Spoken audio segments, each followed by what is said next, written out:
Assalamualaikum warahmatullahi wabarakatuh. Waalaikumsalam warahmatullahi wabarakatuh. Waalaikumsalam warahmatullahi wabarakatuh.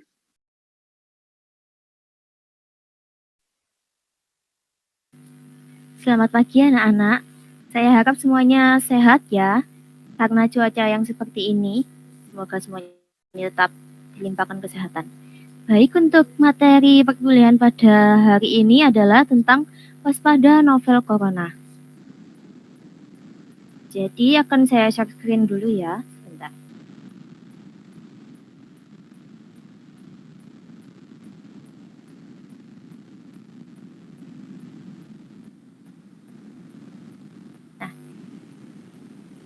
Pengertian dari coronavirus atau virus corona merupakan keluarga besar virus yang menyebabkan infeksi saluran pernafasan atas, ringan hingga sedang, seperti penyakit flu.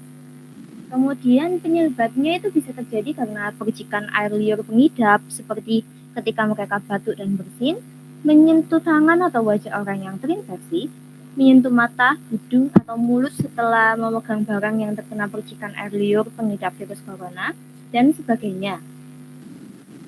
Oleh karena itu, sebelum kita lanjut ke materi selanjutnya, saya akan memberikan pertanyaan dulu. Pertanyaan yang berupa tugas kelompok ya.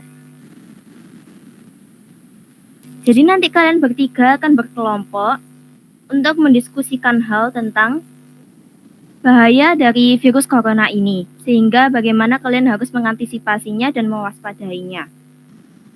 Untuk itu, apa ada yang ingin ditanyakan dari tugas berikut? Tidak ada, Ibu. Ya, baik. Jika tidak ada yang ingin ditanyakan, maka saya akan berikan waktu 10 menit ya. 10 menit untuk diskusi dan memaparkan hasil kalian. Paparkan saja berupa lisan, tidak perlu PPT atau sebagainya. Oke? Baik, Ibu. A few moments later. Baik, 10 menit sudah berlalu ya. Apa kalian sudah menyelesaikan tugasnya? Jika sudah, kalian bisa langsung paparkan saja ya di sini secara lisan. Oke? Baik, Ibu. Tugas dari Ibu sudah kita kerjakan. Jadi di sini kita akan mempresentasikan hasil dari diskusi kami. Hasil dari diskusi kami mencakup tentang penjelasan bahaya COVID, sebab dan akibat terjadinya COVID, serta kesimpulan dari terjadinya COVID tersebut. Untuk penjelasan tentang bahaya COVID akan disampaikan oleh teman saya, Aulia. Monggo. Baik Ibu, jadi dari hasil diskusi yang telah kami lakukan, kami mendapat penjelasan mengenai bahaya COVID-19 ini. COVID-19 ini dapat menyebabkan gejala ringan hingga gejala yang berat. Sekitar 80% kasus dengan gejala ringan seperti pilek, sakit tenggorokan, batuk, dan demam dapat pulih tanpa perlu perawatan khusus. Namun, sekitar 1 dari 5 orang mungkin akan menderita sakit yang parah, disertai pneumonia atau kesulitan bernapas yang biasanya muncul secara bertahap. Orang yang berusia lanjut dan orang-orang dengan kondisi medis yang sudah ada sebelumnya seperti mempunyai riwayat penyakit diabetes, tekanan darah tinggi, penyakit jantung, paru-paru, dan kanker, mereka biasanya lebih rentan untuk terkena COVID-19. Untuk selanjutnya, terdapat sebab dan akibat terjadinya serta dampak terjadinya COVID-19 yang akan dilanjutkan oleh teman saya, Tias. Baik, di sini saya akan menjelaskan tentang sebab dan akibat terjadinya COVID dan dampak terjadinya COVID. Sebab dan akibat, penyebab terjadinya COVID-19 adalah infeksi virus Severe Acute Respiratory Syndrome Coronavirus 2 atau SARS-CoV-2. Virus ini menyebar melalui percikan air liur pengidap, menyentuh tangan atau wajah orang yang terinfeksi, serta transmisi melalui udara. Penyebabnya dapat terjadi bahkan sebelum orang yang terinfeksi menunjukkan gejala. Dinamakan transmisi prasimptomatik atau asimptomatik. Kelompok-kelompok orang yang berisiko tinggi terkena penyakit COVID-19 adalah seperti orang dengan penyakit jantung atau bahkan paru-paru, orang dengan sistem kekebalan yang lemah, bayi, dan lansia. Vaksin COVID-19 dapat mengurangi risiko infeksi, penyakit parah akibat COVID-19, dan juga COVID jangka panjang. Untuk dampak COVID-19 mencakup berbagai sektor secara signifikan. Hal ini berdampak pada kesehatan, ekonomi, pekerjaan, bahkan juga kehidupan sosial. Secara ekonomi terjadi penurunan konsumsi rumah tangga, penurunan investasi, dan peralihan ke arah transaksi digital.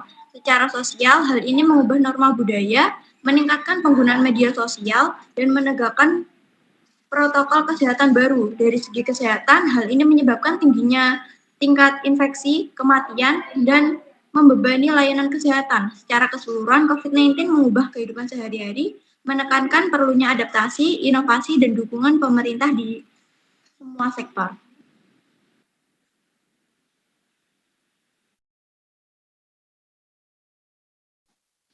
Baik, untuk kesimpulan hasil diskusi kami yakni kesimpulan yang dapat diambil dari kejadian COVID-19 adalah bahwa hal ini telah menimbulkan tantangan yang signifikan secara global, sehingga menimbulkan dampak yang parah pada berbagai sektor seperti pariwisata, ekonomi, dan kesehatan masyarakat. Penyebaran COVID-19 memerlukan strategi penanggulangan yang tepat dan efektif, yang menyoroti pentingnya vaksinasi sebagai solusi utama. Pemerintah menghadapi tugas yang penting untuk menyeimbangkan kekhawatiran ekonomi dengan langkah-langkah kesehatan masyarakat untuk memerangi meningkatnya kasus. Pandemi ini menggarisbawahi perlunya koordinasi yang kuat antara otoritas pusat dan daerah untuk mengelola dan memitigasi penyebaran virus secara efektif. Mungkin hanya itu saja yang kami dapatkan, Ibu. Terima kasih. Baik, terima kasih atas presentasinya. Jawaban kalian sudah bagus ya. Jadi kalian sudah mengertikan tentang bahaya dari COVID atau Corona ini, sehingga kalian tadi sudah memaparkan dari pengertian, gejala, dan juga penyebab maupun kesimpulannya juga bisa kalian sampaikan.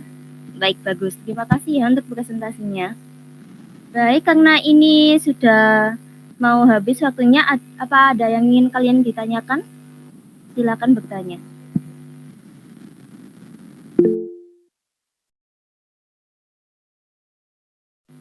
Baik, untuk Navia ini silakan disampaikan.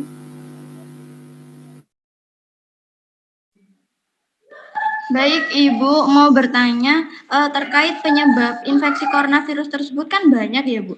Menurut Ibu sendiri, solusi paling efektif yang diterapkan agar terhindar atau bahkan tidak terkena COVID-19 sendiri itu apa ya? Terima kasih.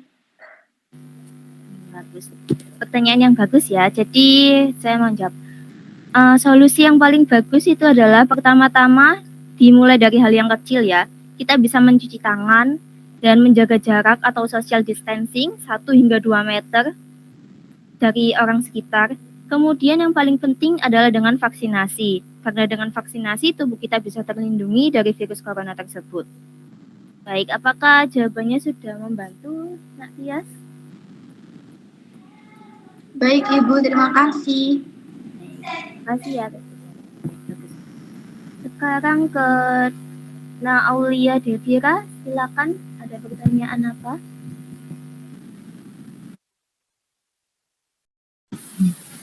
Jadi Ibu, saya ingin bertanya, setelah wabah COVID mereda itu kan pemerintah sempat memberlakukan adanya new normal, kalau kita sebut begitu. Itu sebenarnya bagaimana sih definisi new normal itu, Bu? Baik, terima kasih.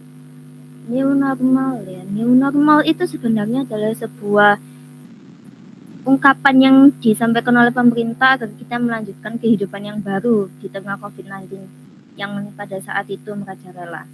Jadi new normal adalah sebuah kebiasaan baru yang bisa kalian terapkan ketika menghadapi wabah tersebut.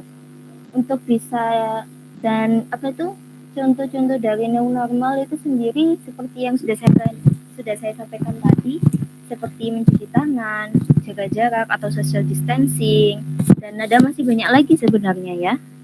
Jadi ya begitu. New normal adalah sebuah kebiasaan yang baru di tengah wabah COVID. Baik. Dan untuk Dewi Ayu, silakan. Jadi saya mau tanya dulu. Saya agak bingung tentang apa sih hubungannya ekonomi dengan dampak yang terjadinya COVID itu kayak gimana gitu. Dan hubungannya itu apa gitu. Mohon dijawab, terima kasih. Hubungan ekonomi dengan COVID-19 pada saat itu ya. Jadi COVID-19 itu kan sebuah wabah yang mewajibkan kita agar tidak keluar rumah ya. Maksudnya tidak berkumpul dengan orang banyak. Oleh karena itu banyak orang yang kehilangan pekerjaan atau bahkan tidak bekerja sama sekali karena diharuskan berada di rumah. Nah, itu menyebabkan perekonomian kita ini terganggu karena tidak ada orang yang bekerja sehingga tidak ada yang mencari nafkah atau ada ekonomi yang bisa berputar di Indonesia ini. Oleh karena itu, perekonomian Indonesia saat itu sangat turun sehingga terjadi inflasi. Dan di beberapa negara lainnya juga seperti itu. Perekonomian sangat memburuk ketika coronavirus ini merebak. Bisa diterima jawabannya? Sudah Ibu, terima kasih. Terima kasih ya pertanyaannya. Dan terima kasih untuk kalian semua, Nak Tias, Dewi, Aulia, terima kasih atas pertanyaannya. Bagus. Dan ini karena waktunya sudah habis ya, jadi saya mau akhiri dulu. Untuk materi sudah saya sampaikan di Google Classroom dan Cydia. Tugasnya dan presensinya juga ada di sana. Kalian bisa mengeceknya langsung setelah Meet ini berakhir. Baik, jika tidak ada yang ingin ditanyakan lagi, saya akhiri ya.